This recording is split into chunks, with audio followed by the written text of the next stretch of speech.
In the old rite, we have the feast of St. Michael celebrated with commemoration of the Sunday only. So it is into that sphere that we will hone in. Those who are familiar with my chapel will know that this protects the Blessed Sacrament. It is a handmade icon written by a friend of mine whom I actually anointed and then buried. And he was called Michael as well. And this in itself contains many things. First of all, the name itself, Michael, who is like God, the exact counterposition of the original sin, which was the first jarring note in the universe, that owning of glory, which was the demon's fall. He owned and did not refer. Translate, look at ourselves. When we stop at ourselves, insist on our rights, we are the center. Now, humility is the word of order. St. Michael is pointing upwards. He's not even naming himself, but this saying becomes his name. And it is something I propose to you. Don't reign. Don't hold attention. Don't be center stage. And there are many ways of doing that subtly and boringly. Talking too much. Talking willingly about ourselves. Not really recognizing the true presence before me, I mean a human being, all that mystery contains. Often in conversation, what are we doing? We are, as it were, using a person as an audience. We're not exploring that universe. We don't actually really ask questions to know. We do so out of politeness. Now, I want to zone into this field of the angelic sphere for a few seconds, because it's far more real than we actually appreciate. I had a case one time in Italy, a person who was giving me a testimony about something that had happened to him. It was a few years ago, and he had to get in contact urgently with his own son. There was no way he could get hold of him. And he had to, absolutely. What did he do? He had an instinct. Use the angel telecom. So he got his own guardian angel at work and sent him on mission to talk to his son's guardian angel, and it worked. It worked. I was once on the aeroplane coming back years ago actually from the Holy Land, and this good Irish lady was next to me. And she told me this. She'd actually lost her husband quite young. But there was this gentleman who started coming and going around her life. Maybe he was a postman or something, but he was interesting and he was interested in her. And what did she do? She said to him, ask your guardian angel to ask my guardian angel whether we should get together. And he did, and an objective sign was given. I forget what it was, but it was quite clear that it was an angelic intervention to show that it was the will of God. Now, angels are actually physically, as it were, at work. When did you last have a potential accident? Wow! That could have been fatal, you say to yourself. That was a narrow escape. Well, it was more than a narrow escape. It was actually your angel butting in. They are real forces. Now, these forces are the more free to act upon us, the more we are open to them and tendentially letting them act, e.g. invoking them regularly. If you lose an object, your guardian angel can see where it is and he can nudge you to find it. One day, actually, not that long ago, it was just on the way here, and I had to use someone else's computer some months ago, and I had lost, but really lost, the important bit of that machine, the camera. It was the heartbeat. You can't do anything without a battery. And I had no idea where the thing was. I just did not know. So I was invoking my guardian angel, and humanly speaking, I had abandoned the project of finding it.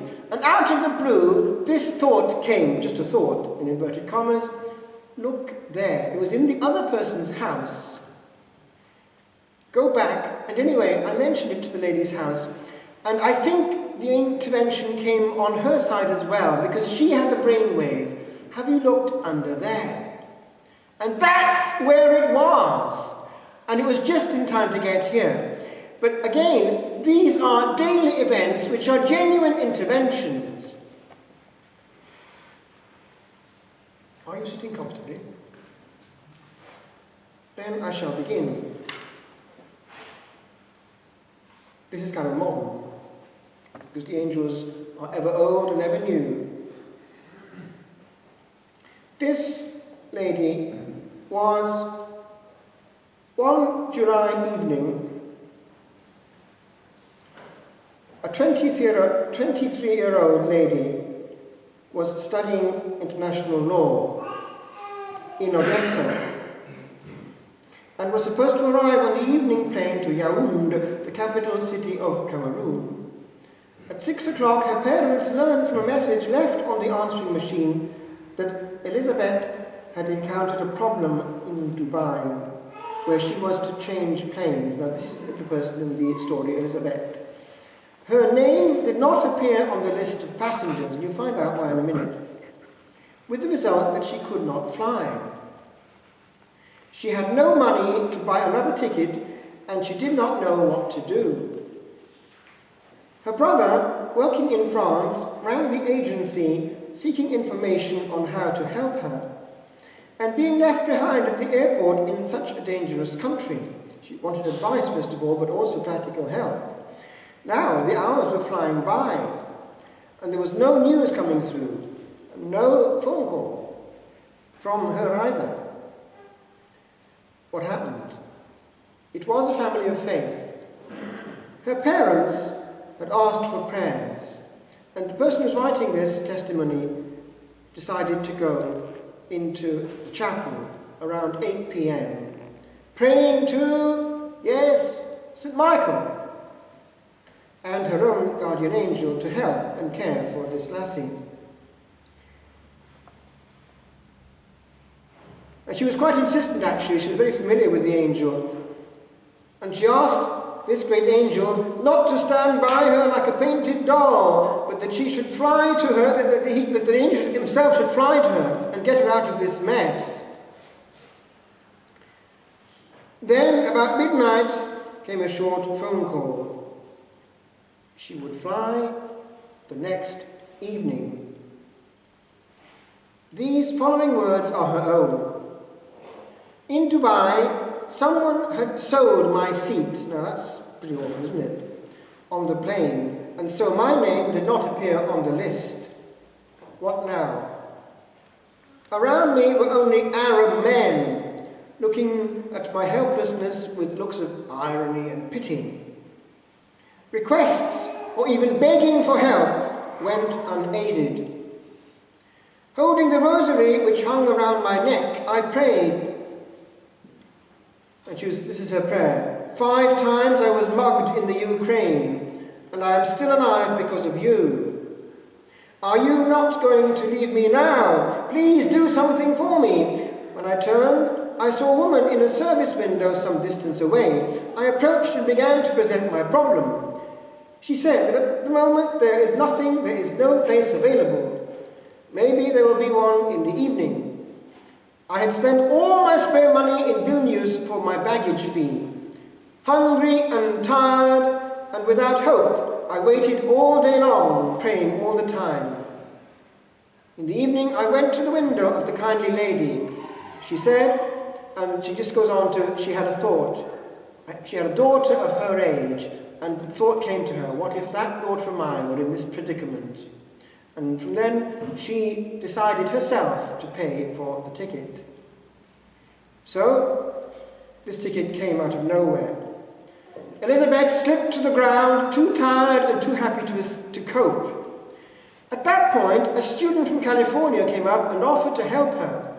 She listened to Elizabeth's situation, took her to the bar and bought her some food. Then she gave her $50 for her further travel expenses, forgetting herself that she had her own flight and that her plane had already flown.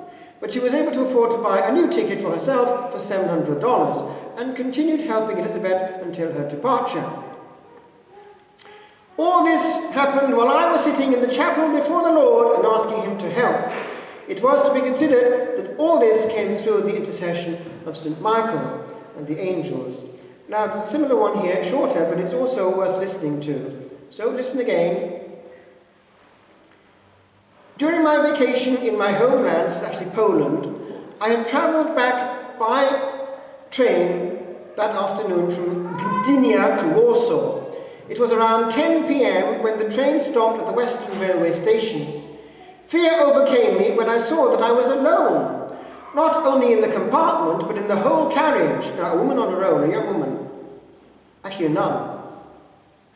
I thought I would probably die, as I had to get through the underground pass of the station that time of night. I immediately began to call on the protection of St. Michael and my guardian angel. And then a young and very tall soldier got out from the last compartment. He looked at me and walked to the same door as me. To my surprise, he praised God and said, "Sister, I will help you to carry your bag." Scared, but also very happy, I let him carry my bag. He gave me a hand when I was descending the steps of the train, and we walked in silence to the underground pass. It was totally empty, but suddenly, opposite us, a group of 5 or 6 aggressive guys appeared. The soldier began to talk to me as though he were my brother. Hooligans passed us swearing, and the soldier brought me to the main hall of the station. Then he said, "Sister, my bus is already leaving." Jumped over the barrier into the departing bus. I thanked in my heart St. Michael and my guardian angel that he took the soldier's